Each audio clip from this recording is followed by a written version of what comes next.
Good morning students. Hindi class में आपका स्वागत है।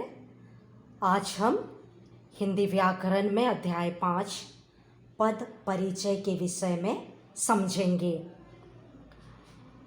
शब्द और पद वर्णों के सार्थक समूह को शब्द कहते हैं।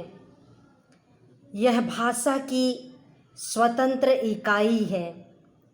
प्रत्येक शब्द का निश्चित कोशीय अर्थ होता है। शब्दों के मेल से वाक्य बनते हैं, किंतु वाक्य में प्रयोग किए जाने पर पद बन जाते हैं।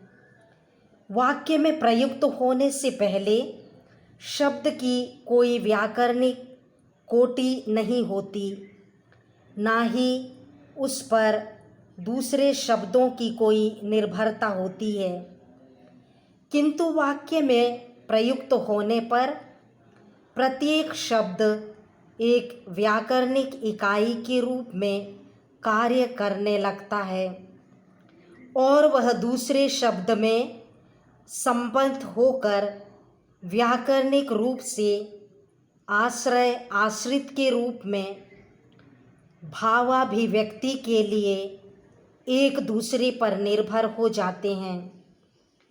शब्दों की यही पारस्परिक संबद्धता और निर्भरता उन्हें शब्द से पद बनाती है। वही दोनों में अंतर भी है। तो सार्थक समूह को हम क्या कहते हैं? शब्द कहते हैं, और यह भाषा की स्वतंत्र इकाई है। किंतु वाक्य में जब यह प्रयोग किया जाता है तो वही शब्द क्या बन जाता है? पद बन जाता है। आपको यह समझ में आना है। और किस तरह से ये शब्द एक दूसरे से संबंधित होकर वाक्य को पूरा करते हैं, भावों को प्रकट करते हैं, एक दूसरे पर निर्भर रहकर पद बनाते हैं। स्पष्ट है कि प्रत्येक वाक्य अनेक पदों के मेल से बनता है। पद वाक्य में प्रयुक्त होने वाले शब्दों का व्यवहारिक रूप है, अर्थात वाक्य में प्रयुक्त शब्द व्याकरणिक नियमों में बंधकर संज्ञा, सर्वनाम, क्रिया विशेषण, अव्यय आदि के रूप में कार्य करते हैं। लिंग, वचन, कारक आदि की पारस्परिक निर्भरता के कारण पद का रूप बदल जाता है। इन्हीं पदों का व्याकरणिक परिचय देना पद परिचय कहलाता है। इसे पद निर्देश, पद निर्णय, पद विन्यास आदि नामों से जाना जाता है। ये पद परिचय को अलग अलग नामों से पुकारा जाता है। वाक्य में प्रयुक्त पद विभिन्न व्याकरणिक कोटियों का कार्य करते हैं तथा प्रत्येक कोटि का अपना एक व्याकरणिक स्वरूप होता है। पद परिचय को समझने से पूर्व उसकी व्याकरणिक कोटियों को समझना भी जरूरी है। पदों की प्रमुख व्याकरणिक कोटियों का परिचय इस प्रकार दिया जा सकता है। पहला, संज्ञा। ये सब चीज़ें आपने पढ़ चुका है, लेकिन व्याकरणिक दृष्टि से इन्हें शास्त्र के रूप में इनके नाम अलग अलग दिए जाते हैं। संज्ञा के भेद व्यक्तिवाचक, जातिवाचक, भाववाचक।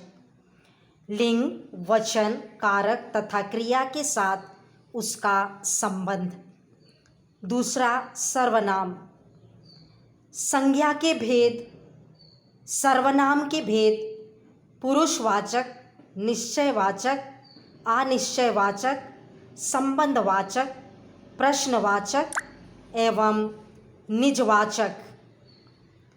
पुरुष, लिंग, वचन, कारक तथा क्रिया के साथ उसका संबंध। तीसरा, विशेषण। विशेषण के भेद गुणवाचक, संख्यावाचक, परिमाणवाचक, सार्वनामिक लिंग, वचन, अवस्था तथा विशेष्य जिसकी विशेषता बता रहा है। चौथा, क्रिया। क्रिया के भेद अकर्मक, सकर्मक, संयुक्त, नामिक, पूर्वकालिक, प्रेरणार्थक। लिंग, वचन, पुरुष, धातु, काल, वाच्य, प्रयोग तथा कर्ता एवं कर्म से संबंध। पांचवा, क्रिया विशेषण। क्रिया विशेषण के भेद रीतिवाचक, कालवाचक, स्थानवाचक, परिणामवाचक, जिस क्रिया की विशेषता बता रहा है। तो जब व्याकरणिक भाषा में आता है तो इसे अलग अलग नामों से पुकारा जाता है। छठवा, संबंध बोधक। भेद जिसमें संबंध है उन संज्ञा सर्वनामों का निर्देश। सातवां, समुच्चय भेदक। भेद समानाधिकरण, व्याधिकरण, जिन शब्दों, पदों या वाक्यों को मिला रहा है उनका उल्लेख। आठवां, विस्मयादि बोधक। भेद एवं भाव का उल्लेख। नौवां, निपात। किस पद पर बल दिया गया है उसका उल्लेख। नोट: कक्षा 10 के पाठ्यक्रम में पद परिचय को सम्मिलित किया गया है, किंतु पद परिचय देने के लिए पदों की जानकारी होना आवश्यक है। अतः यहाँ पद परिचय से पूर्व पदों की संक्षिप्त जानकारी प्रस्तुत है। आप देख रहे हैं, आपको यहाँ पे रेखा चित्र बनाकर पद का परिचय दिया है। विकारी और अविकारी दो भागों में बांटा गया है। विकारी में आता है संज्ञा, सर्वनाम, विशेषण, क्रिया। अविकारी में है क्रिया विशेषण, संबंध बोधक, समुच्चय बोधक, विस्मय बोधक, निपात। तो पद को दो भागों में बांटा गया है। विकारी शब्द संज्ञा, सर्वनाम, विशेषण और क्रिया विकारी शब्द हैं, क्योंकि इनमें लिंग, वचन, पुरुष, काल के अनुसार परिवर्तन होता है। इनका संक्षिप्त परिचय इस प्रकार है। संज्ञा पद। संज्ञा का अर्थ है नाम। संसार में प्रत्येक वस्तु या प्राणी का नाम होता है जिसमें वह पहचाना जाता है, यही नाम संज्ञा कहलाता है।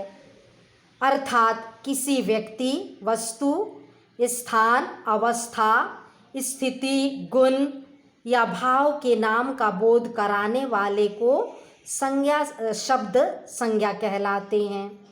जैसे राधा, राम, हिमालय, आगरा, बिल्ली, घर, आदमी, प्रेम, पेड़, करुणा, अहिंसा आदि।